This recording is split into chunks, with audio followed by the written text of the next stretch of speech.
Hello दोस्तों, इंद्रवंशी study centre में आप सभी का स्वागत है।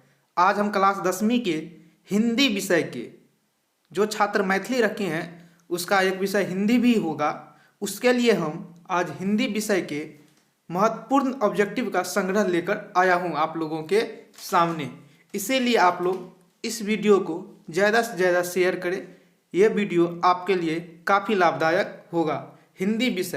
हिंदी विषय जो आपका 100 नंबर का होता है उसी का सभी चैप्टर वाइज ऑब्जेक्टिव लाए हैं।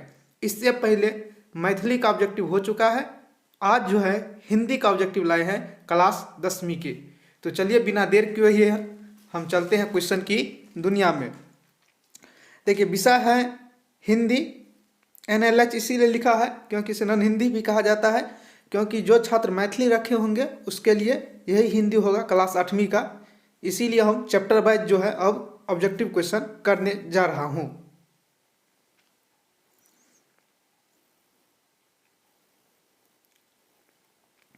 सबसे पहला चैप्टर का नाम है तू जिंदा है तो।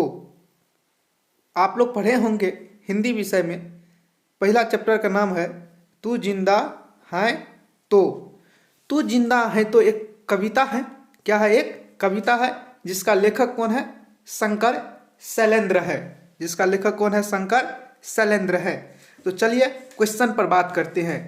पहला क्वेश्चन है, बुरी है आग पेट की, बुरे हैं दिल के दाग, ये खाली डैश यह पंक्ति किस कविता की है? यह पंक्ति किस कविता की है? ऑप्शन ए कह रहा है करमवीर, ऑप्शन बी कह रहा है बिहारी के दोहे, ऑप्शन सी कह रहा है बच्चे की दुआ, ऑप्शन डी कह रहा है तू जिंदा है तो। इस सभी को आप एक टेस्ट के रूप में लीजिए। मान लीजिए हम एक चैप्टर का 20 से 25 क्वेश्चन करवा रहे हैं, तो आप कीजिए क्या, एक कॉपी और एक पेन ले लीजिए और उस पर हमारे कहने से पहले, हमारे आंसर बोलने से पहले आप आंसर लिख लीजिए। एक का क्या होगा? डी होगा। दो का क्या होगा? क्या होगा? और देखिए कितना सही होता है।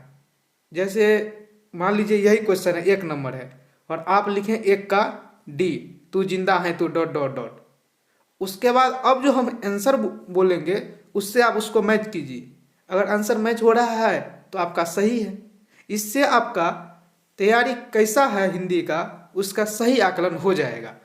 तो यही करना है आपको सभी चैप्टर का। अभी पहला चैप्टर है तू जिंदा है तो बताइए इसका आंसर क्या होगा? इसका आंसर होगा तू जिंदा है तो। यह पंक्ति किस कविता से लिया गया है? तू जिंदा है तो। चलिए बढ़ते हैं दूसरा क्वेश्चन की ओर।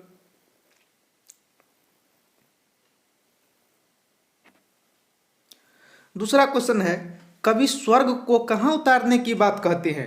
ऑप्शन ए कह रहा है घर पर, ऑप्शन ए कह रहा है घर पर, ऑप्शन बी कह रहा है पर्वत पर, ऑप्शन सी कह रहा है जमीन पर, ऑप्शन डी कह रहा है पठार पर।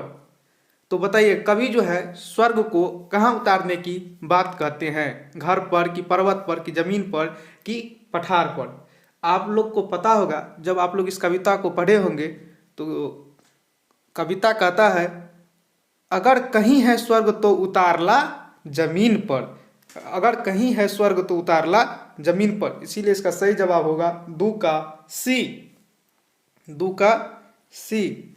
तीसरा क्वेश्चन है, तू जिंदा है तो खाली डैश कविता में जीवन के किस पक्ष का वर्णन है?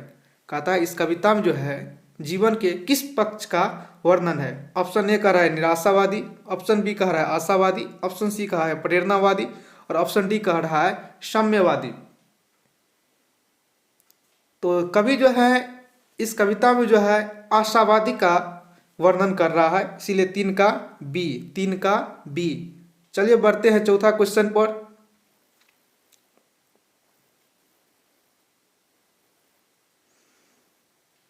चौथा क्वेश्चन कह रहा है, तू जिंदा है तो खाली डैश द्वारा रचित कविता है।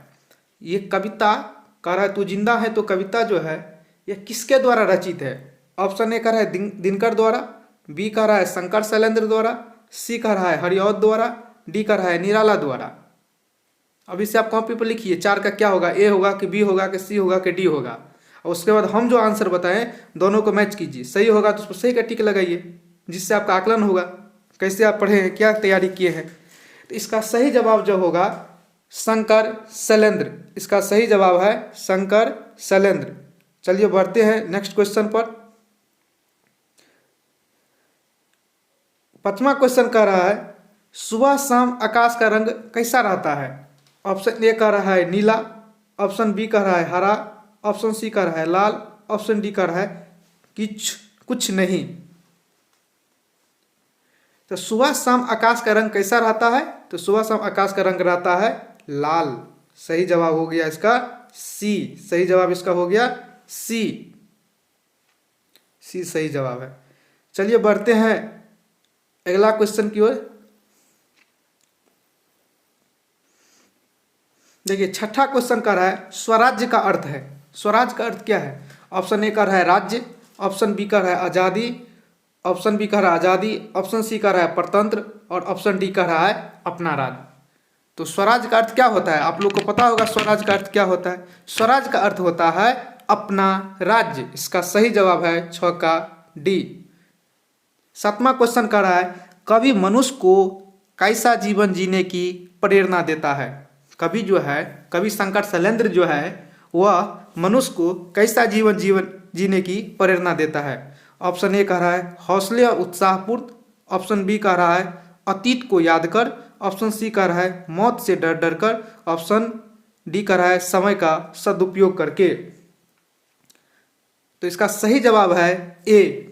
कवि जो है मनुष्य को हौसले और उत्साहपूर्ण जीवन जीने के लिए कह रहा है। 7 का ए। चलिए बढ़ते हैं अगला क्वेश्चन की ओर। 8वां क्वेश्चन देखिए तुम अपने सुकर्म से पृथ्वी पर खाली डैश ला सकती हो। कह रहा है कवि तू अपने सुकर्म से, अच्छा कर्तव्य से, अच्छा कर्म से किसको ला सकते हो पृथ्वी पर।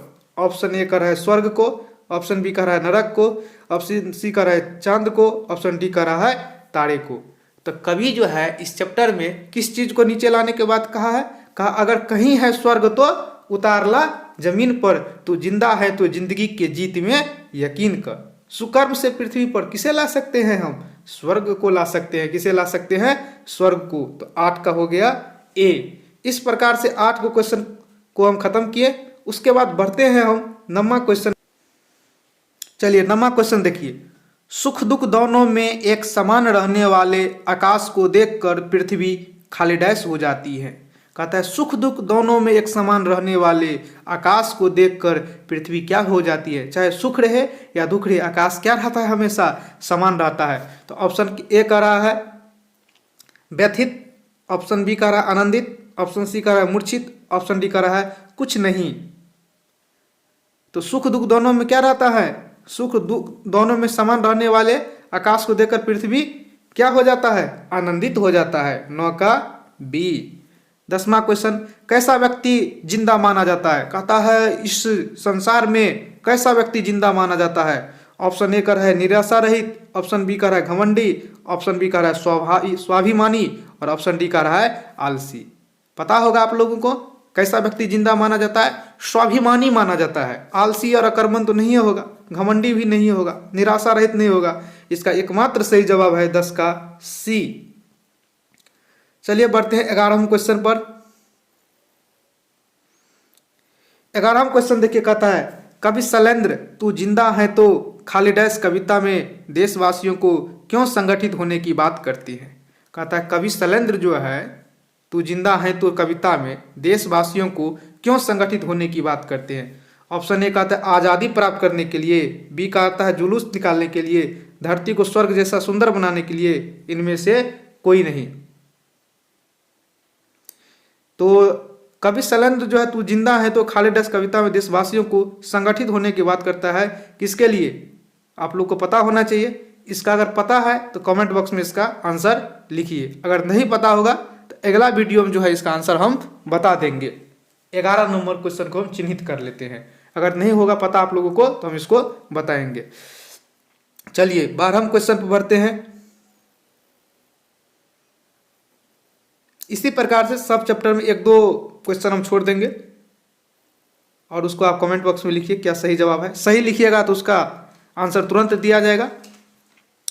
12 नंबर क्वेश्चन कर रहा है तू जिंदा है तो कविता में किसके सर कुचल कर हम साथ चलेंगे। ऑप्शन ए कर है सुख का, बी कर है दुख का, सी कर रहा है मुसीबत का, डी कर रहा है हंसी का। तो इस कविता में जो है मुसीबत को कुचल कर हम चलेंगे साथ, इसका सही जवाब है 12 का सी। 13 नंबर देखिए, तू जिंदा है तो खाली डैश किस विधा की रचना है। ये तो आप सभी को पता होना चाहिए। यह चैप्टर जो है क्या है, कविता है। तो 13 का ए। चलिए बढ़ते हैं नेक्स्ट क्वेश्चन की ओर।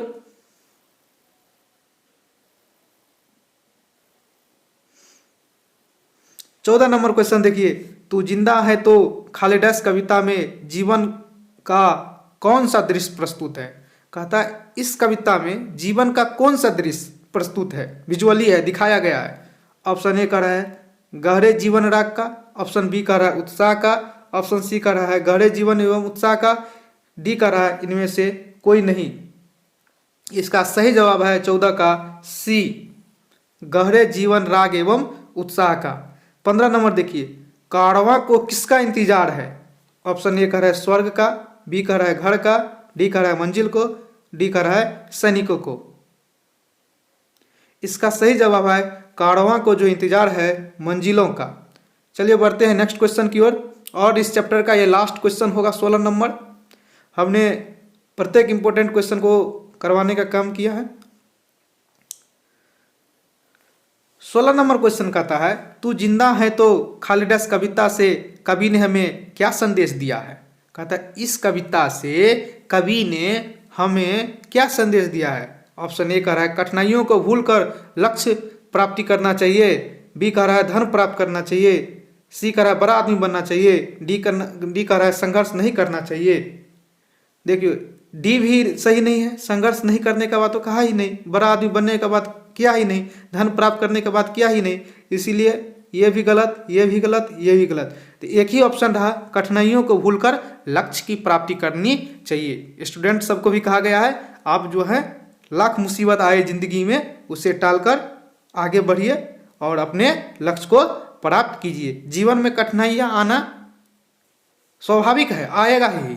कहा जाता है जिंदगी में समस्या आना पार्ट ऑफ लाइफ है और इस समस्या से बाहर निकल जाना आर्ट ऑफ लाइफ है।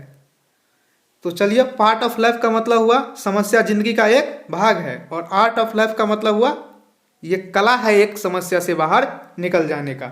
इस प्रकार से हमने पहला चैप्टर का महत्वपूर्ण ऑब्जेक्टिव को कंप्लीट किए। अब जो है हम दूसरा चैप्टर की ओर बढ़ते हैं, और दूसरा चैप्टर का नाम है ईदगाह। आप लोग को पता होगा ईदगाह। देखिए इस वीडियो में है हम प्रयास करेंगे 5 से 6 चैप्टर का ऑब्जेक्टिव कंप्लीट करें, क्योंकि एग्जाम का टाइम भी नज़दीक है। इसीलिए हम जल्द से जल्द चाह रहे हैं 2 से 3 वीडियो में पूरा हिंदी को निपटा दें। तो चलिए बढ़ते हैं हिंदी की ओर।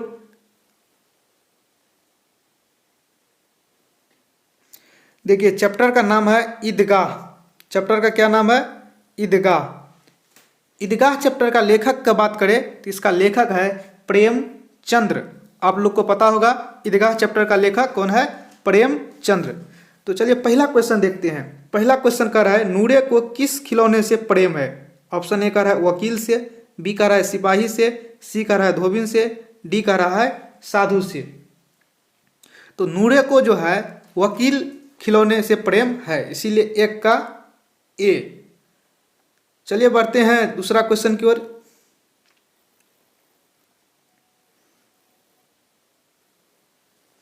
दूसरा क्वेश्चन कर रहा है हामिद के पास कितने पैसे थे।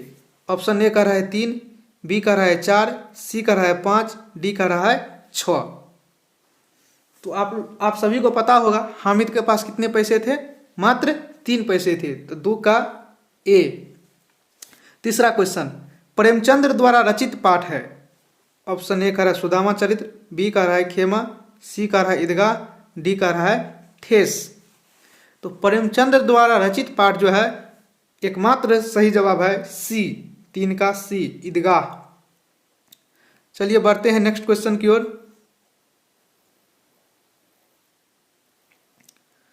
देखिए चौथा क्वेश्चन कह रहा है हामिद ने कितने पैसे का खिलौना खरीदा।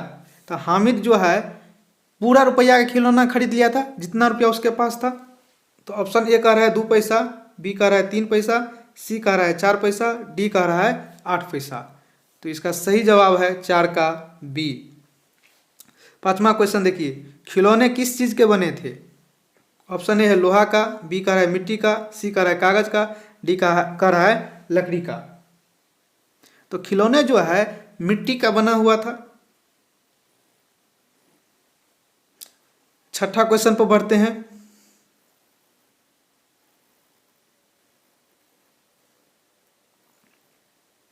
छठा क्वेश्चन कह रहा है ईदगाह कहानी वंचित बचपन की परिस्थितियों पर टिप्पणी करती है। कहता है यह कहानी जो है किस प्रकार की टिप्पणी करता है? ऑप्शन ए कह रहा है मार्मिक, बी कह रहा है सादगी, सी कह रहा है बड़वर, डी कह रहा है कौतूहल। इसका सही जवाब है 6 का ए मार्मिक। चलिए बढ़ते हैं 7वां क्वेश्चन पर।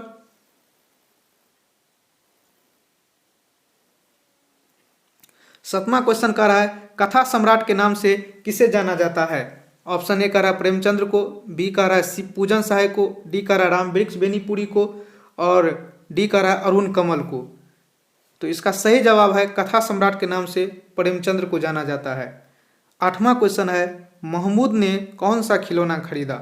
ऑप्शन ए कह रहा है कबूतर, बी कह रहा है जोकर, सी कह रहा है सिपाही, डी कह रहा है शेर। तो इसका सही जवाब है सिपाही। महमूद ने सिपाही खरीदा। चलिए बढ़ते हैं इस चैप्टर के दूसरा क्वेश्चन की ओर।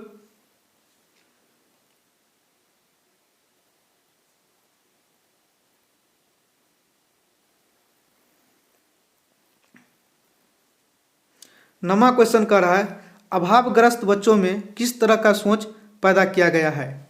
ऑप्शन ए कह रहा है वयस्क की, ऑप्शन ए कह रहा है वयस्क की तरह, ऑप्शन बी कह रहा है नादान की तरह, ऑप्शन सी कह रहा है बूढ़े की तरह, और ऑप्शन डी कह रहा है इनमें से कोई नहीं। तो इसका सही जवाब है वयस्क की तरह। वयस्क की मतलब होता है सीनियर की तरह। 10वां क्वेश्चन है मोहसिन के पास कितने पैसे थे? ऑप्शन ए है 10, बी है 15, सी है 8, डी है 3। इसका सही जवाब है बी। मोहसिन के पास कितने पैसे थे? 15। चलिए बढ़ते हैं इस चैप्टर का अगला क्वेश्चन पर।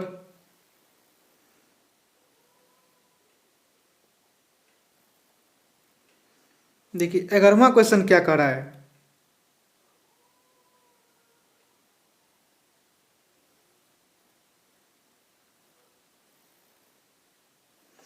ग्यारहवां क्वेश्चन कह रहा है कैसा जीवन बाल मन को वयस्क की तरह सोचने के लिए मजबूर कर देता है? ऑप्शन ए कह रहा है संपन्न, बी कह रहा है अभावग्रस्त, सी कह रहा है तनावपूर्ण, और डी कह रहा है सभी गलत है। तो इसका सही जवाब है अभावग्रस्त। 12 क्वेश्चन है हामिद के दादी का नाम है? ऑप्शन ए है सकीना, बी है अमीना, सी है रबीना, डी है सफीना। इसका सही जवाब है अमीना। 12 का बी। ये क्वेश्चन नहीं आया तो समझो कुछ नहीं आया हिंदी में, ये तो सबको पता होना चाहिए लगभग। चलिए बढ़ते हैं 13वां क्वेश्चन पर। 13वां क्वेश्चन कह रहा है चुनौती बच्चों को खाली डैश बना देती है। ऑप्शन ए कह रहा है निकम्मा, परिपक्व, आलसी, क्रोधी। इसका सही जवाब है परिपक्व बना देता है चुनौती, किसी को स्ट्रांग कर देता है किसी को। चुनौती जिंदगी में नहीं आएगा तो कुछ नहीं है। उसके बाद 14 नंबर क्वेश्चन देखिए। 14 कह रहा है मुहर्रम किस तरह का त्योहार है? ऑप्शन ए कह रहा है खुशी का, ऑप्शन बी कह रहा है उमंग का, और ऑप्शन सी कह रहा है गम का, और ऑप्शन डी कह रहा है कुछ नहीं। तो इसका सही जवाब होगा आपको 14 का सी, गम का। क्या होगा? 14 का सी, गम का। यहाँ पे विकल्प छूट गया है, यहाँ पे लिख लीजिए सी में लिख लीजिए गम। तो मुहर्रम जो है किस तरह का त्यौहार है? गम का त्यौहार है। इस तरह से हमने 14 क्वेश्चन को कंप्लीट किए हैं, और कुछ क्वेश्चन महत्वपूर्ण देखते हैं इस चैप्टर से। देखिए 15 नंबर क्वेश्चन क्या कह रहा है? ईदगाह कहानी आधारित है। ईदगाह कहानी किस चीज पर आधारित है? ऑप्शन ए है बाल मनोविज्ञान पर, बी है नैतिकता पर, सी है आर्थिक जगत पर, डी है किसी पर नहीं। इसका सही जवाब है बाल मनोविज्ञान पर। 16 देखिए, रमजान के कितने दिन बाद ईद का त्यौहार आता है? ऑप्शन ए है 20 दिन, बी है 30 दिन, सी है 40 दिन, डी है 10 दिन। इसका सही जवाब है 30 दिन, 16 का बी। 17 नंबर क्वेश्चन देखिए, हामिद खिलौना की जगह अपनी दादी के लिए क्या खरीद कर लाता है? ऑप्शन ए कर रहा है कलम, ऑप्शन बी कर रहा है कड़ाही, ऑप्शन सी कर रहा है कंघी, ऑप्शन डी कर रहा है चिमटा। तो हामिद जो है अपने दादी के लिए चिमटा खरीद कर लाता है। इसका सही जवाब है 14 का डी, 17 का डी, सॉरी। 18 नंबर, अमीना अपनी कोठरी में बैठी खाली डैश रही थी। अमीना जो है ईद के दिन अपने कोठरी में बैठकर क्या कर रही थी? ऑप्शन ए है रो रही थी, हंस रही थी, सो रही थी, कुछ नहीं। इसका सही जवाब है 18 का ए, रो रही थी। 18 का ए। चलिए बढ़ते हैं नेक्स्ट क्वेश्चन की ओर।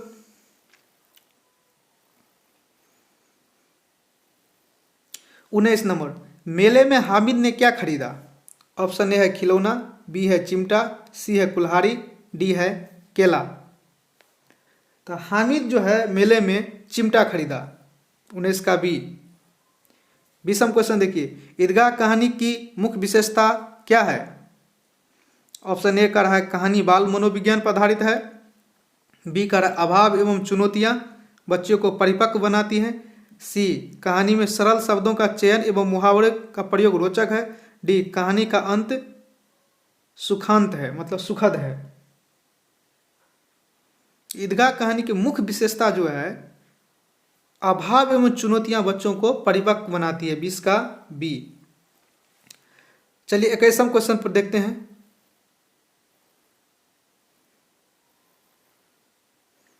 21 नंबर क्वेश्चन का रहा है खंजरी किसने ली थी?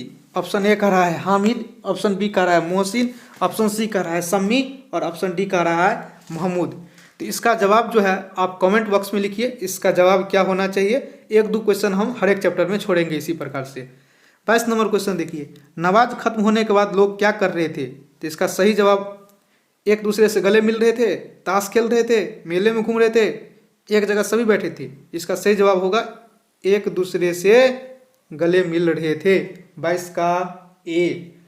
तो 22 का ए। इस तरह से आपका दूसरा चैप्टर जो था ईदगाह वह खत्म हुआ। अब जो है हम तीसरा चैप्टर जो है करमवीर उसकी ओर चलते हैं।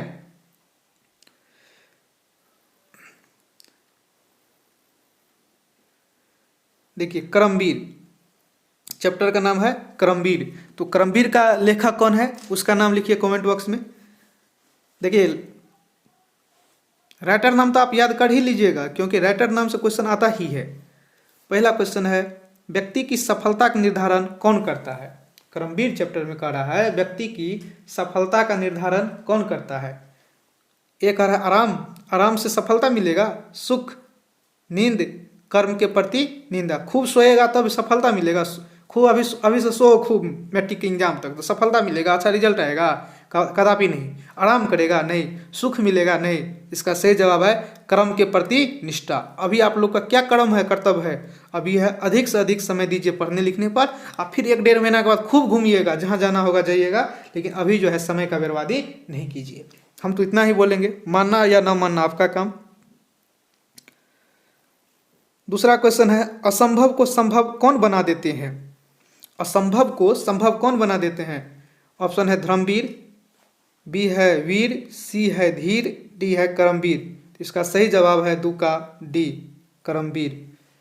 तीसरा क्वेश्चन देखिए करमवीर चिलचिलाती धूप को क्या बना देते हैं? अंधकार, छाँव, मुलायम, चांदनी। तो इसका सही जवाब है छाँव बना देता है, मतलब छाया।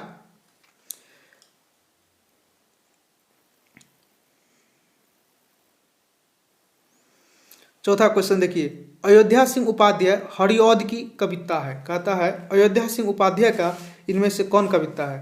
बच्चे की दुआ, पीपल, करमवीर, झांसी की रानी। तो इसका सही जवाब है 4 का सी, करमवीर। 5वां देखिए करमवीर की क्या पहचान है? जो कर्म के प्रति निष्ठा, भाग के भरोसे बैठे, आज का काम कल पर, भाग को कोसते रहो। तो बी तो नहीं होगा, भाग के भरोसे बैठेगा वह करमवीर कहलाएगा नहीं। आज का काम काम पर कर्मवीर नहीं टालता है, भाग को कोसता नहीं है, क्या रहता है, जो काम के प्रति क्रम के प्रति निष्ठा रखते हैं। 5 का ए। इस तरह से हमने 5 क्वेश्चन को कंप्लीट किए हैं। उसके बाद और क्वेश्चन है इस चैप्टर का, तीसरा चैप्टर का, उसको देखते हैं। छठा क्वेश्चन को, छठा क्वेश्चन देखिए, खाली डैश के द्वारा मनोवांछित लक्ष्य प्राप्ति की जा सकती है। किसके द्वारा जो है मनोवांछित लक्ष्य प्राप्ति की जा सकती है? परिश्रम के द्वारा, चालाकी के द्वारा, दूसरे की मदद करके, इनमें से कोई नहीं। तो इसके लिए सही जवाब है परिश्रम के द्वारा। परिश्रम कीजिएगा तो आपको मनोवांछित लक्ष्य प्राप्त होगा, जो आप चाहते हैं वह मिलेगा। 7वां देखिए, कर्मवीर शीर्षक कविता किस भाषा में लिखी गई है?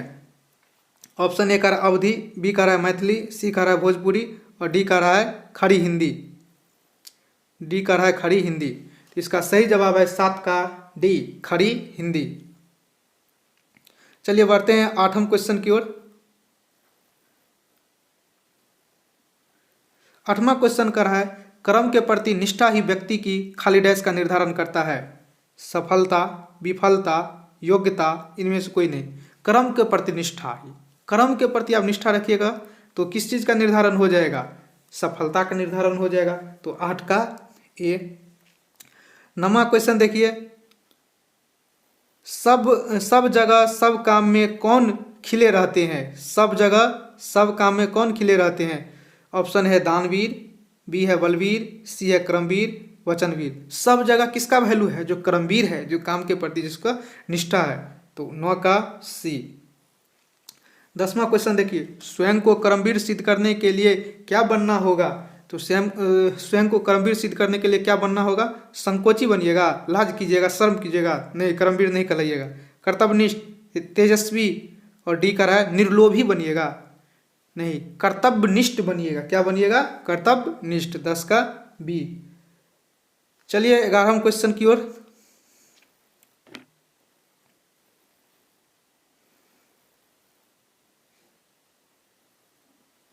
11वां क्वेश्चन कर रहा है, देख कर बाधा विविध बहुविघ्न घबराते नहीं, यह पंक्ति किस कविता से है? ऑप्शन ए का रहा है बच्चे की दुआ, बी का रहा है कर्मवीर, सी का रहा है पीपर, डी का रहा है झांसी की रानी। तो ये पंक्ति जो है कर्मवीर पाठ से लिया गया है। 11 का बी। चलिए 12 क्वेश्चन देखते हैं। 12 क्वेश्चन रहा है, सभ्यता एवं संस्कृति के रक्षक और निर्माण करता है। साधु, वीर, कृषक, कर्मवीर। इसका सही जवाब है कर्मवीर। सभ्यता का भी रक्षा करता है और संस्कृति का भी रक्षा करता है। 13वां क्वेश्चन देखिए, कर्मवीर पाठ की विधा है, मतलब कर्मवीर पाठ की विधा है, किस विधा के अंतर्गत आता है? कहानी, कविता, डायरी और डी निबंध। तो कर्मवीर जो है एक कविता है, इसीलिए इसका सही जवाब होगा 13 का बी, कविता। तो इस तरह से हमने 3 चैप्टर का ऑब्जेक्टिव को कंप्लीट किए हैं। अब जो है हम चलेंगे चौथा चैप्टर जो है बाल गोविंद भगत, बाल गोविंद भगत पर चलेंगे। अब बाल गोविंद भगत एक अच्छा कहानी है, आप लोग जाकर उसको पढ़िए किताब में। बाल गोविंद भगत का चैप्टर का लेखक कौन है? इसका जवाब लिखिए कमेंट बॉक्स में, क्या होगा लेखक, अगर आप लोग को लेखक का नाम याद है। देखिए चौथा क्वेश्चन है बाल गोविंद भगत। हम प्रयास कर रहे हैं 2 से 3 वीडियो में पूरा आपका हिंदी का ऑब्जेक्टिव कंप्लीट करवा दें। उसके बाद जो दूसरा विषय पढ़ाएंगे, साइंस बचा हुआ है, सोशल साइंस है, मैथ है। ऑप्शन पहला क्वेश्चन कह रहा है बाल गोविंद भगत की उम्र क्या थी? ऑप्शन ए कह रहा है 60 के ऊपर, 40 के ऊपर, 30 के ऊपर। तो पहला क्वेश्चन है बाल गोविंद भगत का उम्र कितना था? आप लोग को पता होगा इसका उम्र कितना था। इसका उम्र था 60 के ऊपर। इसका सही जवाब है 1 का ए। चलिए बढ़ते हैं दूसरा क्वेश्चन की ओर।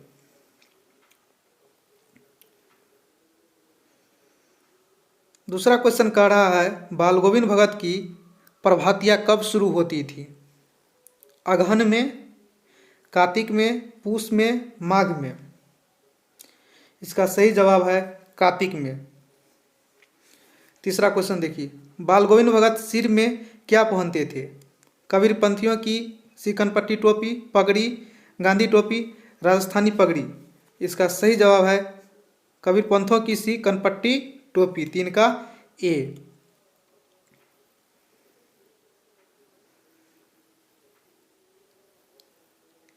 देखिए चौथा क्वेश्चन क्या कह रहा है, बेटे की क्रिया कर्म के बाद बाल गोविंद भगत पुतोहू को कहाँ भेज दिए? मायके, बहन के यहाँ, नानी के यहाँ, चाची के यहाँ। तो बाल गोविंद भगत अपना पुतोहू को कहाँ भेज दिया? मायके भेज दिया, 3 का ए। चौथा क्वेश्चन 3 का ए, 3 का हो गया क्या? देख लेते हैं एक बार। हाँ 3 का तो हो गया है, 3 का हो गया है। चौथा होगा, चौथा भी यही सही जवाब था, मायके ही होगा बेटे की क्रियाक्रम के बाद। 5वां क्वेश्चन देखिए, बाल गोविंद भगत पेशे से क्या था? तो बाल गोविंद भगत जो है पेशे से कवि था, संत था, गृहस्थ, फकीर। तो इसका सही जवाब होगा 5 का सी, गृहस्थ था। इस प्रकार से हमने 5 क्वेश्चन कंप्लीट किए हैं। बढ़ते हैं नेक्स्ट। 6ठा क्वेश्चन देखिए, बेटा के मर जाने के बाद रोती हुई पुतोहू के पास जाकर क्या कहते हैं? ऑप्शन ए कहते हैं खूब रोने लगते हैं, ऑप्शन बी कहते उत्सव मनाने के लिए, सी कह रहा है भाग जाने के लिए, डी कह रहा है कुछ भी नहीं। जब बेटा मर जाता है तो बाल गोविंद भगत पुतोहू के पास जाकर क्या कहता है? उत्सव मनाने के लिए, 9 का बी। 6 का बी हुआ, 6 का बी। 7वां क्वेश्चन देखिए, कलम का जादूगर किनका उपनाम है? प्रेमचंद्र का, राम वृक्ष बेनीपुरी का, सी पूजन सहाय का, किसी का नहीं। तो कलम का जादूगर जो है राम वृक्ष बेनीपुरी, 7 का बी। चलिए बढ़ते हैं 8वें क्वेश्चन की ओर। 8वां क्वेश्चन कहते हैं, बाल गोविंद भगत किस विधा की रचना है? तो बाल गोविंद भगत संस्मरण, निबंध, रेखाचित्र, कहानी, यह जो है रेखाचित्र विधा के अंतर्गत है, 8 का सी। 9वां देखिए, बाल गोविंद भगत के रचनाकार है प्रेमचंद, राम वृक्ष बेनीपुरी, सी पूजन सहाय, दिनकर। कह रहा है बाल गोविंद भगत चैप्टर जो है उसका लेखक कौन है? तो उसका लेखक है राम वृक्ष बेनीपुरी, 9 का बी। लेखक का नाम याद कर लीजिएगा सब, जितना हमसे हो रहा है उतना हम कर रहे हैं। 10वां क्वेश्चन, बाल गोविंद भगत कबीर को क्या मानते थे? भगवान, अल्लाह, साहब, फकीर। तो बाल गोविंद भगत साहब को क्या मानते थे? क्या कहते, कबीर को क्या मानते थे? साहब मानते थे, 10 का सी। 11वां क्वेश्चन देखिए, 11वां क्वेश्चन कर रहा है बाल गोविंद भगत के कितने बेटे थे? 1, 2, 3, 4। इसका सही जवाब है 1। बाल गोविंद भगत कितने बेटे थे? 1।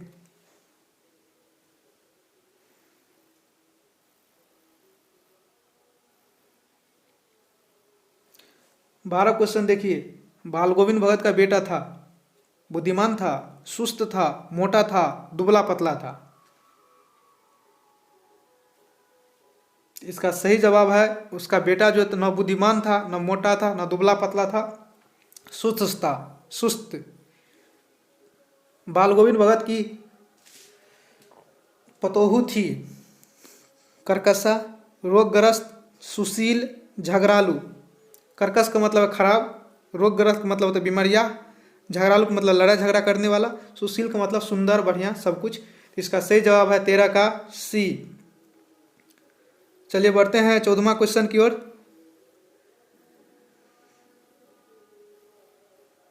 14 नंबर क्वेश्चन कह रहा है बाल गोविंद भगत कबीर को साहेब क्यों मानते थे? ऑप्शन ए कह रहा है बचपन का दोस्त था तो इसीलिए, बी कह रहा है साथ पढ़े थे, कबीर के आदर्शों पर चलते थे, कबीर के पुजारी थे। इसका सही जवाब है 14 का सी, कबीर के आदर्शों पर चलते थे। 15 नंबर क्वेश्चन देखिए, बाल गोविंद भगत किसे अपना आदर्श मानते थे? ऑप्शन ए कबीर दास को, बी तुलसीदास, सी रसखान, डी सूरदास। तो बाल गोविंद भगत आदर्श किसे मानते थे? कबीर दास को, 15 का ए। 16 नंबर क्वेश्चन देखिए, बाल गोविंद भगत की संगीत का उत्कर्ष देखा गया। ऑप्शन ए कह रहा है बेटे की मृत्यु पर, बेटे के प्रदेश जाने पर, बेटे के जन्मदिन पर, बेटे की शादी पर। तो उत्कर्ष देखा गया मतलब उसका जो है काम करने का तरीका, सब कुछ करने का तरीका, उत्कर्ष देखा जो गया बेटे के मृत्यु के दिन। सभी देखो देखिए बेटे के मृत्यु के दिन नाखुश होते हैं, लेकिन बाल गोविंद भगत नाखुश नहीं हुआ। क्या कह रहा था? आत्मा जो है किससे जाकर मिल गया? परमात्मा से जाकर मिल गया। तो 16 का ए। 17, बाल गोविंद भगत की उम्र थी 30 बरस, 60 बरस, 40 बरस, 80 बरस। देखिए किताब में वैसे तो दिया है 60 बरस से ऊपर, लेकिन 60 बरस से ऊपर ऑप्शन में नहीं है, इसीलिए इसका सही जवाब होगा बी 60 वर्ष। चलिए बढ़ते हैं 18वां क्वेश्चन पर।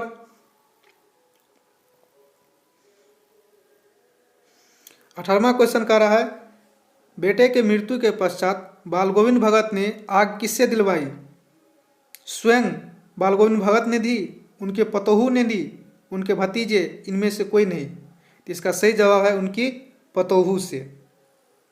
18 का बी। चलिए बढ़ते हैं 19 क्वेश्चन पर। 19वां क्वेश्चन कह रहा है बाल गोविंद भगत अपने प्रेमी मंडली के साथ इतना आनंद विभोर हो जाते कि खंजरी बजाते बजाते खालिदास थे, रो पड़ते थे, बेसुध हो जाते थे, नाच उठते थे, इनमें से कोई नहीं। इसका सही जवाब है 19 का सी, नाच उठते थे। इस प्रकार से हम 19 क्वेश्चन को कंप्लीट किए हैं। 2-4 क्वेश्चन और है इस चैप्टर को, उसको भी देख लेते हैं। 20 नंबर क्वेश्चन देखिए, बाल गोविंद भगत हर वर्ष 30 कोस पैदल चलकर कहाँ जाते थे? गंगा स्नान, तीर्थाटन, साधु संगत में, कहीं नहीं। इसका सही जवाब है गंगा स्नान करने के लिए। 20 का ए। 21वां क्वेश्चन कह रहा है बाल गोविंद भगत किसे साहब मानते थे? जैसी को, रहीम को, कबीर को, तुलसीदास को। चारों विकल्प देखिए किसको कबीर मानते थे, और इसका सही जवाब जो है आप कमेंट बॉक्स में लिख कर भेजिए। अगर नहीं होगा तो हम अगला वीडियो में आपको बता देंगे। चलिए इस प्रकार से हमने 4 चैप्टर को आज कंप्लीट किए हैं। अब जो है हम 5वां चैप्टर की ओर चलते हैं। 5वां चैप्टर कह रहा है हुंड्रू का जलप्रपात। हुंड्रू का जलप्रपात। पहला क्वेश्चन है छोटा नागपुर के निवासी सादगी के अवतार और गरीबी की मूर्ति, यह पंक्ति किस पाठ की है? तो यह पंक्ति जो है कहता है दीदी की डायरी पाठ से लिया गया है, हौसले की उड़ान पाठ से, चिकित्सा के चक्कर से, कि हुंड्रू का जलप्रपात। इसका सही जवाब है हुंड्रू का जलप्रपात से लिया गया है। 1 का डी। चलिए बढ़ते हैं दूसरा क्वेश्चन की ओर।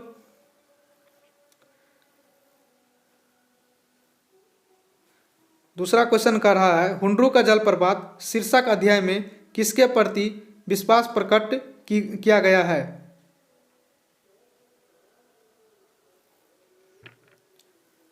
ऑप्शन ए कह रहा है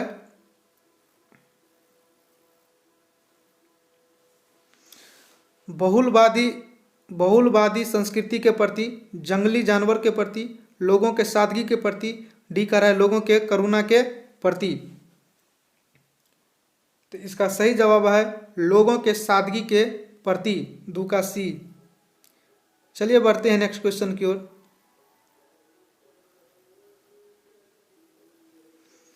तीसरा क्वेश्चन कह रहा है हुंड्रू का जलप्रपात झारखंड राज्य के किस जिले में है?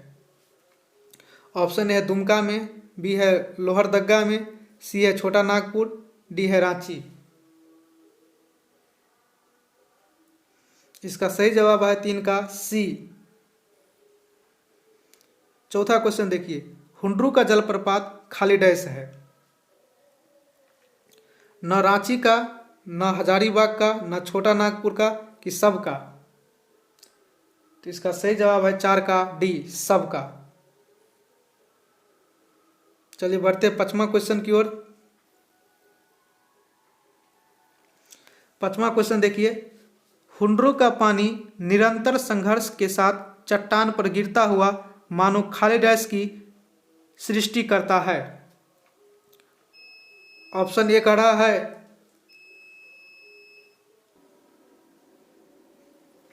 तो पांचवा क्वेश्चन का आंसर क्या होगा? आग होगा कि सौंदर्य होगा कि इंद्रधनुष होगा कि बाढ़ होगा? इसका सही जवाब आप कमेंट बॉक्स में लिखिए, नहीं तो अगला वीडियो में बताएंगे।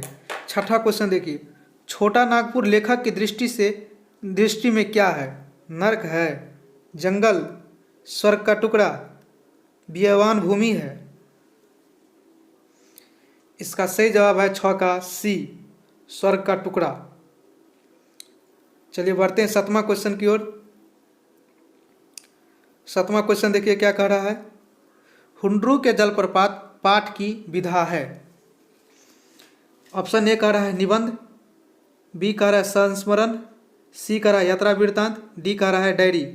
तो इसका सही जवाब है 7 का सी, यात्रा वृत्तांत।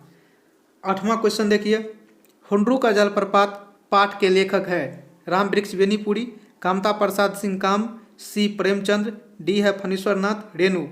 तो इसका सही जवाब है कामता प्रसाद सिंह काम, 8 का बी। चलिए बढ़ते हैं 9वां क्वेश्चन को देखिए। 9वां क्वेश्चन कह रहा है हुंड्रू का जलप्रपात के पास किसने बंगला बनवा दिया है? जिला बोर्ड ने, वहाँ के राजा ने, प्रधानमंत्री ने, मुख्यमंत्री ने? तो इसका सही जवाब है जिला बोर्ड ने। 10वां क्वेश्चन देखिए, रांची से खालिडैस मील की दूरी पर स्थित है हुंड्रू का जलप्रपात। बताइए रांची से कितना दूर है? इसका सही जवाब है 10 का बी, 27 मील दूर है। इस प्रकार से हमने 10 क्वेश्चन को कंप्लीट किए। चलिए बढ़ते हैं 11वां क्वेश्चन देखिए, हुंड्रू का जलप्रपात में किस संस्कृति का वर्णन है? ऑप्शन ए आदिवासी संस्कृति का, बी है मुस्लिम संस्कृति का, सी है सिख संस्कृति का, डी है ईसाई संस्कृति का? तो इसका सही जवाब है आदिवासी संस्कृति का, 11 का ए।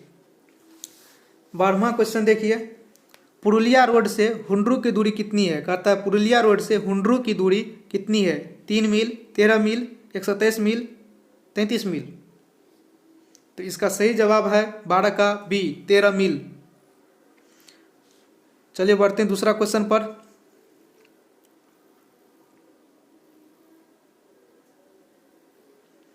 तेरहवां क्वेश्चन कह रहा है हुंड्रू का जलप्रपात खालिडैस ऊंचा है। हुंड्रू का जलप्रपात जो है कितना फीट ऊंचा है? 223 फीट, 230 फीट, 233 फीट, 243 फीट? इसका सही जवाब है 243 फीट, 13 का डी। 14 नंबर क्वेश्चन देखिए, महान मंजिल पर पहुंचने के लिए मार्ग भी खालिडैस होना चाहिए। कह रहा है सीधा, महान, सी सपाट, डी इनमें से कोई नहीं। तो महान होना चाहिए मार्ग। 15 नंबर क्वेश्चन देखिए, हुंड्रू का जलप्रपात किस राज्य में है? ऑप्शन ए कह रहा है झारखंड, बी कह रहा है बिहार, पश्चिम बंगाल, डी कह रहा है उड़ीसा? तो हुंड्रू का जलप्रपात जो है झारखंड राज्य में है, 15 का ए। इस प्रकार से हमने 5 चैप्टर को कंप्लीट अभी तक किए हैं। चलिए बढ़ते हैं 6ठा चैप्टर की ओर।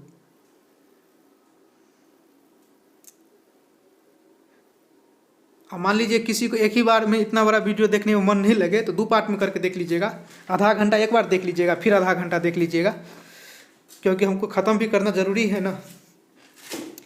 6ठा चैप्टर देखिए, बिहारी का दोहे, बिहारी के दोहे। इसका लेखक कौन है? आप लोग जानते होंगे, नहीं जानते होंगे तो याद कर लीजिए। चलिए बढ़ते हैं पहला क्वेश्चन पर। पहला क्वेश्चन कह रहा है बिहारी के दोहे में कनक शब्द का प्रयोग किन किन अर्थों में किया गया है?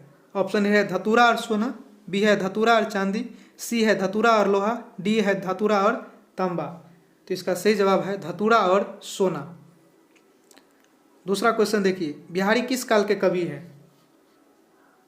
रीतिकाल, वीरगाथा काल, आदिकाल, मध्यकाल? इसका सही जवाब है रीतिकाल। चलिए बढ़ते हैं तीसरा क्वेश्चन पर। तीसरा क्वेश्चन देखिए, किसके दोहे गागर में सागर के समान है? कह रहा है किसके दोहे जो है गागर में सागर के समान है? रहीम का, बी है बिहारी, सी है कबीर, डी है सूरदास? तो इसका सही जवाब है 3 का बी, बिहारी का। चौथा क्वेश्चन देखिए, नाम से बड़ा क्या होता है? नाम से बड़ा क्या होता है? गुण, बी कह रहा है अवगुण, सी दोनों, डी कह रहा है सभी गलत है। तो नाम से बड़ा गुण होता है 4 का ए। चलिए बढ़ते हैं अगला क्वेश्चन पर। 5वां क्वेश्चन कह रहा है मेरी भवबाधा हरो राधा नागरी सोए, प्रस्तुत पंक्ति उद्धृत है। कह रहा है यह पंक्ति जो है किस पाठ से लिया गया है? कबीर के दोहे से, बिहारी के दोहे से, पीपल से, झांसी की रानी से। इसका सही जवाब है बिहारी के दोहे से। 6ठा क्वेश्चन देखिए, नर की अरु नल नीर की गति एक जैसी क्यों है? इसका सही जवाब है 6 का सी। 6 का सी, दोनों ही नीचे से होकर ऊपर उठते हैं। 7वां क्वेश्चन देखिए, बाय आडंबर खाली डैश है, ढोंग है, व्यर्थ है, सद्गुण है, दुर्गुण है। बाय आडंबर मतलब बाहरी दिखावट क्या है? बाय आडंबर जो है व्यर्थ है एक तरह से, 7 का बी। तो इस तरह से हमने अभी तक 7 क्वेश्चन किए हैं। कुछ क्वेश्चन और है इस चैप्टर का, उसको भी देखिए। 8 नंबर क्वेश्चन कर रहा है सच्चा व्यक्ति कौन है? जिसके मन में खोट होता है, जो स्वार्थी होता है, जो झूठा होता है। और डी जो है इसका छूट गया है, उसको आप लोग देख लीजिए। डी में होगा आपको जिसका हृदय पवित्र हो। डी जो है, विकल्प डी है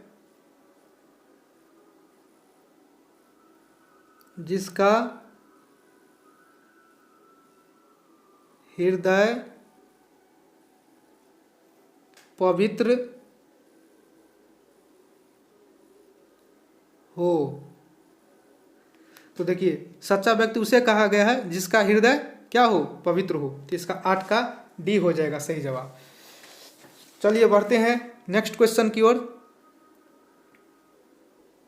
9वां क्वेश्चन कर रहा है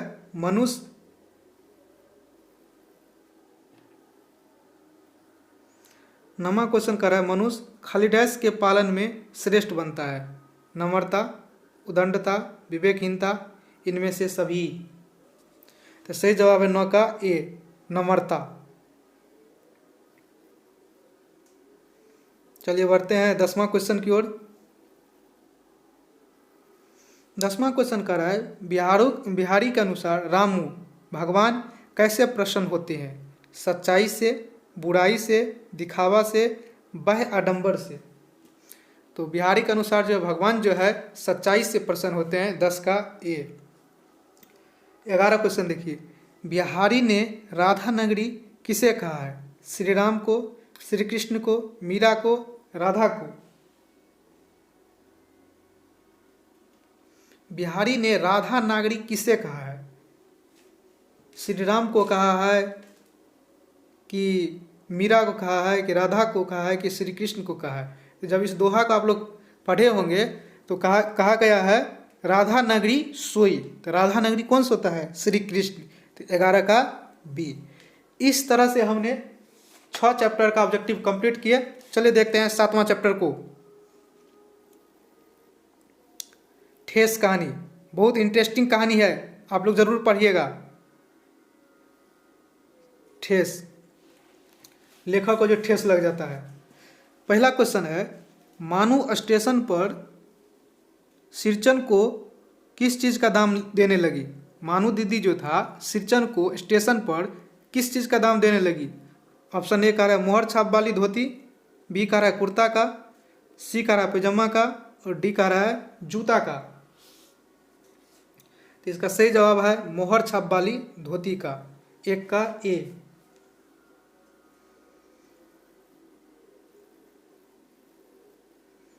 दूसरा क्वेश्चन देखिए।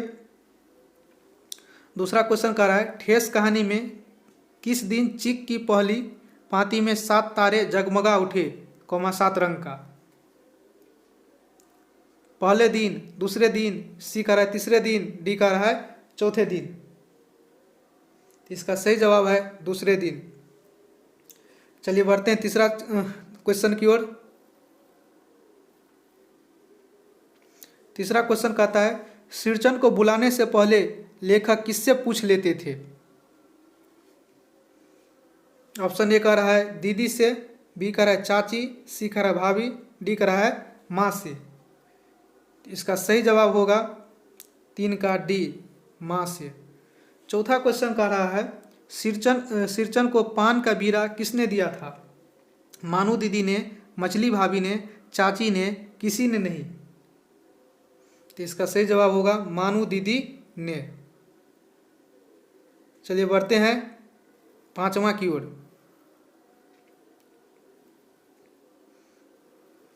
5वां क्वेश्चन कह रहा है सिरचन ने चाची से क्या देने को कहा? गमकौआ तेल, गमकौआ जर्दा, गमकौआ पान, कुछ नहीं। इसका सही जवाब है 5 का बी, गमकौआ जर्दा। छठा, ठेस कैसी कहानी है? आंचलिक है, शहरी है, विदेशी है कि आधुनिक है? इसका सही जवाब है आंचलिक है, 6 का ए। चलिए बढ़ते हैं 7वां क्वेश्चन की ओर। 7वां क्वेश्चन कह रहा है ठेस कहानी के लेखक है। ठेस कहानी का लेखक कौन है? प्रेमचंद, फणीश्वरनाथ रेणु, राम वृक्ष बेनीपुरी, बेढा बनारसी। तो इसका लेखक है फणीश्वरनाथ रेणु। 8वां क्वेश्चन देखिए, ठेस कहानी में खाली डैश की लोक संस्कृति का वर्णन है। मिथिलांचल का, भोजपुर का, मगही का, वैशाली का। कह रहा है किसकी संस्कृति का वर्णन है? तो मिथिलांचल का वर्णन है, 8 का ए। चलिए बढ़ते हैं 9वां क्वेश्चन की ओर। 9वां क्वेश्चन कह रहा है ठेस शीर्षक कहानी का मुख्य पात्र हैं मुन्नी, मानू, सिरचन, मजली भाभी। देखिए वैसे तो सभी पात्र है लेकिन मुख्य पात्र जो है सिरचन है, 9 का सी। सिरचन को लोग खाली डैश समझते हैं, कुशल कारीगर, नेता, चटोर, बेईमान। तो सिरचन को क्या लोग समझते हैं? चटोर, 10 का सी। इस प्रकार से अभी तक हमने इस चैप्टर का 11वां क्वेश्चन देखिए, लोग उसको बेकार ही नहीं खाली डैश समझते थे। क्या समझते थे? बेकार, साधु, घमंडी, चोर। लोग उसे बेकार नहीं बेगार समझते थे, 11 के ए। मानू कौन थी? कहानी की नायिका, लेखक की बहन, सिरचन की बेटी, लेखक के रिश्तेदार। इसका सही जवाब है कहानी की नायिका, 12 का ए। चलिए बढ़ते हैं 13वां क्वेश्चन की ओर। सिरचन को किस काम के लिए बुलाया जाता है? सिरचन जो था उसको किस काम के लिए बुलाया जाता है? धान काटने के लिए, चीक बनाने के लिए, खाना बनाने के लिए नहीं बुलाया जाता है। तो सिरचन को जो है लोग चीक बनाने के लिए बुलाते हैं, 13 का बी। 14 क्वेश्चन देखिए, ठेस कहानी में कितने पात्र है? 4, 3, 5, डी 1। तो ठेस कहानी में कितने पात्र हैं? इसका आंसर आप कमेंट बॉक्स में लिखकर भेजिए हमको। चलिए 15 नंबर क्वेश्चन देखते हैं। 15 नंबर क्वेश्चन कह रहा है मिथिला की लोक संस्कृति का प्रभावी वर्णन है। मिथिला की लोक संस्कृति का प्रभावी वर्णन है। ऑप्शन ए कह रहा है ठेस में, बी कह रहा है बाल गोविंद भगत में, सी कह रहा है विक्रमशिला में, डी कह रहा है इनमें से कोई नहीं। बताइए इसका सही जवाब क्या होगा?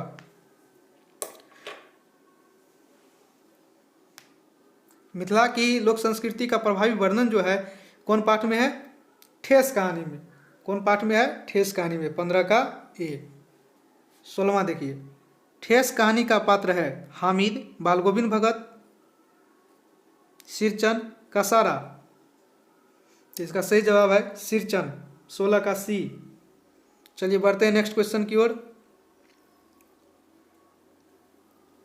17 नंबर देखिए, गांव के लोग सिरचन को क्या समझते हैं? कामचोर, बेकार, मुफ्त मजदूरी पाने वाला, उक्त सभी। तो इसका जवाब है 17 का डी, उक्त सभी। सभी कुछ समझता है सिरचन को, कामचोर भी, बेकार भी, मुफ्त में मजदूरी पाने वाला। 18वां क्वेश्चन देखिए, ठेस पाठ की विधा है, मतलब ये किस पाठ की विधा है? कहानी, निबंध, संस्मरण, यात्रा वृत्तांत। तो ठेस जो है कहानी है, 18 का ए। चलिए 19वां क्वेश्चन को देखते हैं और इस चैप्टर का लास्ट होगा। 19वां क्वेश्चन कह रहा है पंचानंद चौधरी किस टोली के थे? वैश्य टोली के, राजपूत टोली के, ब्राह्मण टोली के, कायस्थ टोली के। तो पंचानंद चौधरी जो था ब्राह्मण टोली का था, 16 का सी। इस तरह से हमने 7 चैप्टर का वीडियो कंप्लीट किए हैं। अभी भी है आपको कितना चैप्टर बचा हुआ, लगभग 15, 16, 7, 23 हुआ है, 16 का चैप्टर का अभी भी बचा हुआ है। तो बारी बारी से देखेंगे उस सभी को। देखिए वीडियो बहुत लंबा हो गया है, लगभग 1 घंटा होने वाला है, लगभग 1 घंटा होने वाला ही है। इसीलिए और जो चैप्टर रह गया है 7 के अलावा, जैसे बच्चे की दुआ चैप्टर रह गया है, इसके बाद वाला जो चैप्टर है वह रह गया है, मतलब 23 चैप्टर है हिंदी में।